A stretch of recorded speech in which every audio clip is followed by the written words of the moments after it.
መጽሐፈ አስቴር ምዕራፍ 1 በአርጤክስስም ዘመን እንዲህ ሆነ። ይህም አርጤክስስ ከህንድ ጀምሮ እስከ ኢትዮጵያ ድረስ በ127 አገሮች ላይ ነገሰ። በዚያም ዘመን ንጉሥ አርጤክስስ በሱሳ ግንብ በነበረው በመንግሥቱ ዙፋን ላይ ተቀምጦ ሳለ በነገሰ በሦስተኛው ዓመት ለባለሟሎችና ለአገልጋዮች ሁሉ ግብዣ አደረገ። የፋርስና የሜዶን ታላላቆች ሁሉ የየአገሩ አዛውንትና ሹማምንቶችም በፊቱ ነበሩ። የከበረውንም የመንግሥቱን ሀብት የታላቁንም ግርማዊነቱን ክብር 180 ቀን ያህል አሳያቸው። ይህም ቀን በተፈጸመ ጊዜ በሱሳ ግንብ ውስጥ ለተገኙት ሕዝብ ሁሉ ከታላቁ ጀምሮ እስከ ታናሹ ድረስ ንጉሡ በንጉሡ ቤት አትክልት ውስጥ ባለው አደባባይ 7 ቀን ግብዣ አደረገ። ነጭ፣ አረንጓዴ፣ ሰማያዊም መጋረጆች ከጥሩ በፍታና ከሐምራዊ ግብዣ በተሠራ ገመድ በብር ቀለበትና በዕብነ በረድ አዕማድ ላይ ተዘርግተው ነበር። አልጋዎቹም ከወርቅና ከብር ተሰርተው በቀይና በነጭ በቢጫና በጥቁር ዕብነ በረድ ወለል ላይ ነበሩ። መጠጡም በልዩ ልዩ በወርቅ ዕቃ ይታደል ነበር። የንጉሡም የወይን ጠጅ እንደ ንጉሡ ለጋስነት መጠን እጅግ ብዙ ነበር። ንጉሡም እንደ ሰው ሁሉ ፈቃድ ያደርጉ ዘንድ ለቤቱ አዛዦች ሁሉ አዞ ነበርና መጠጡ እንደ ወግ አልነበረም። ንጉሡም እንደ ሰው ሁሉ ፈቃድ ያደርጉ ዘንድ ለቤቱ አዛዦች ሁሉ አዞ ነበርና መጠጡ እንደ ወግ አልነበረም። ንግሥቲቱም አስጢን በንጉሡ በአርጤክስስ ቤተ መንግሥት ለሴቶች ግብዣ አደረገች። በሰባተኛውም ቀን ንጉሡ አርጤክስስ የወይን ጠጅ ጠጥቶ ደስ ባለው ጊዜ ንግሥቲቱ አስጢን መልከ መልካም ነበረችና ውበቷ ለአሕዛብና ለአለቆች እንዲታይ የመንግሥቱን ዘውድ ጭነው ወደ ንጉሡ ፊት ያመጧት ዘንድ በፊቱ የሚያገለግሉትን 7ቱን ጃንደረቦች ሙሁማ፣ ባዛንን፣ ሐርቦንን፣ ገበታን፣ ዞታልን፣ ዜታርን፣ ከርከስን አዘዛቸው። ነገር ግን ንግሥቲቱ አስጢን በጃንደረቦቹ እጅ በላከው በንጉሡ ትእዛዝ ትመጣ ዘንድ እምቢ አለች። ንጉሡም እጅግ ተቆጣ፣ በቁጣውም ተናደደ።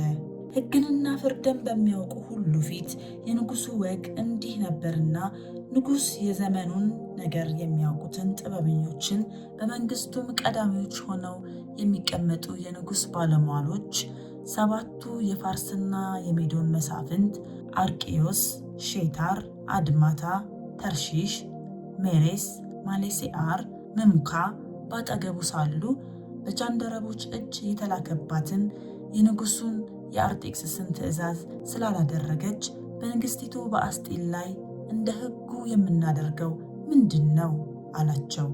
ምሙካንም በንጉሡና በአዛውንቱ ፊት እንዲህ አለ።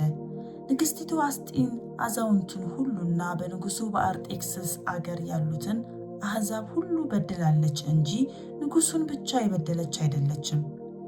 ይህ የንግሥቲቱ ነገር ወደ ሴቶች ሁሉ ይደርሳልና ንጉሡ አርጤክስስ ንግሥቲቱ አስጢን ወደ እርሱ ትገባ ዘንድ አዘዘ፣ እርሷ ግን አልገባችም ተብሎ በተነገረ ጊዜ ባሎቻቸው በዓይናቸው ዘንድ የተናቁ ይሆናሉ።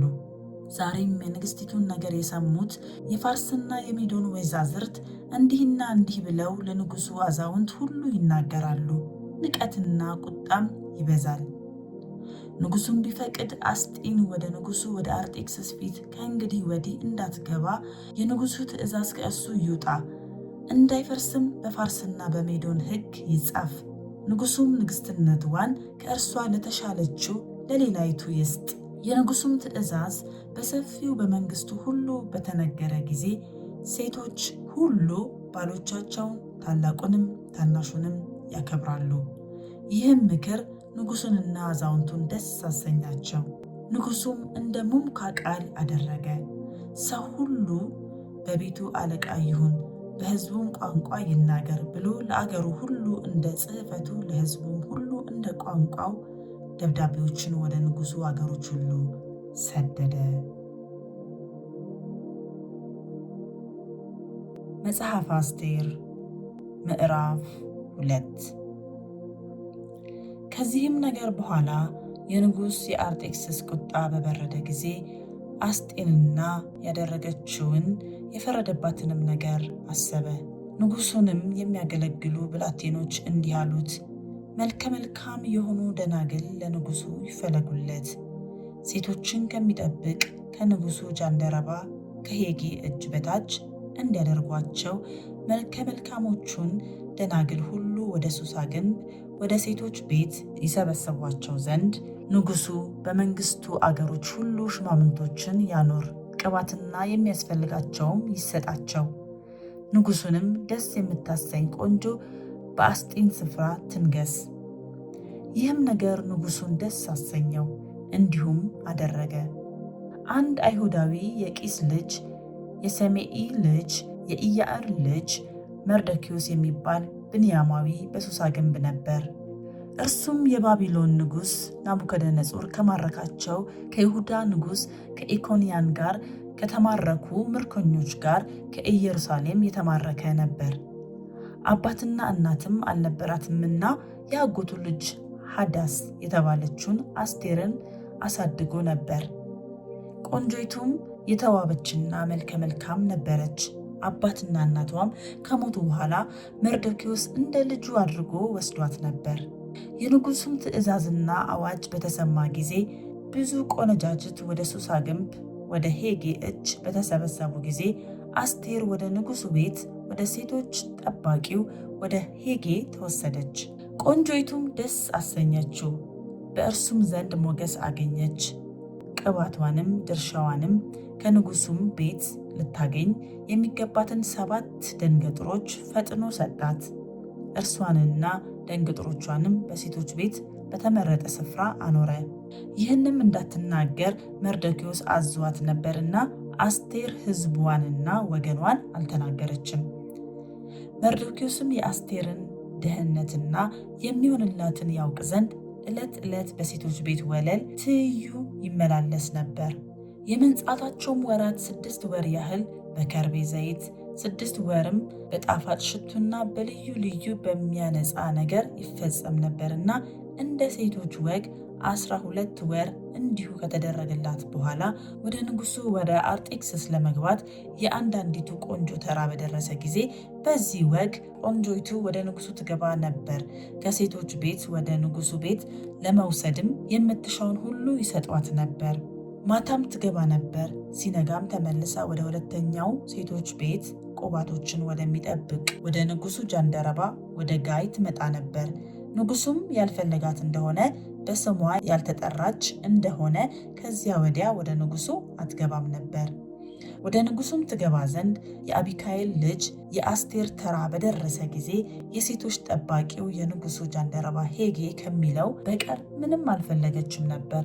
አስቴርም በሚያዩት ሁሉ ዓይን ሞገስ አገኝታ ነበርና። አርጤክስስም በነገሰ በ7ኛው ዓመት አዳር በሚባለው በ12ኛው ወር አስቴር ወደ ንጉሡ ቤት ተወሰደች። ንጉሡም ከሴቶች ሁሉ ይልቅ አስቴርን ወደደ፣ በዓይኑም ከደናግል ሁሉ ይልቅ ሞገስንና መወደድን አገኘች። የመንግሥቱንም ዘውድ በራሷ ላይ አደረገ፣ በአስጢንም ፋንታ አነገሳት። ንጉሡም ስለ አስቴር ለባለመዋሎችና ለአገልጋዮች ሁሉ 7 ቀን ያህል ትልቅ ግብዣ አደረገ። ለአገሮቹም ሁሉ ይቅርታ አደረገ።